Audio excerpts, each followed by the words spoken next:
Welcome to my channel mga kabady. Sa video na ito ay magkabit ako ng tiles. So ito po yung tiles na kinabit ko mga kabady, at ito ang Megatech na tile adhesive ang ginagamit ko, at saka Republic na cement. Okay, so bali ang paghalo ko dito ay isa-isang kutsara sila mga kabady.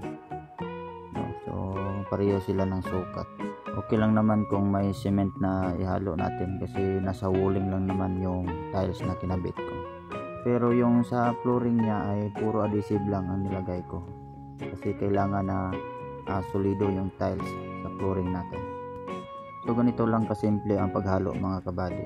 Dapat tamang-tama lang ang tubig, huwag lang yung masyadong basa. So ito po yung trowel na ginawa ko. Plansya po ito at ginawan ko ng ngipin gamit ang grinder. So itong kabila ay pang plain, at itong ginawa kong ngipin ay pang groove, panglabasan ng hangin sa tiles natin para walang hangin na matrap sa ilalim at magiging solid ang pag-sitting ng tiles natin.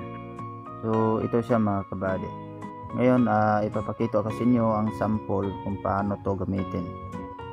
So ayan, pang plain yung kabila mga kabady, at yung kabila naman natin ay pang groove. Yan. So yan ang purpose niya mga kabady.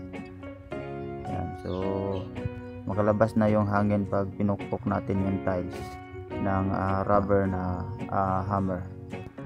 So yun, ulitin natin para makita nyo. One direction lang. Yan. So yung iba, yung ideya nila ay pinaliko-liko nila yung groove mga kabady. Hindi katulad dito. Para sa akin ay mali yan, pero sa kanila yan. Kapag ganyan kasi ay matrap na yung hangin sa ilalim kapag pinukpok natin yung tiles. So dapat para sa akin ay ganyan lang, one direction.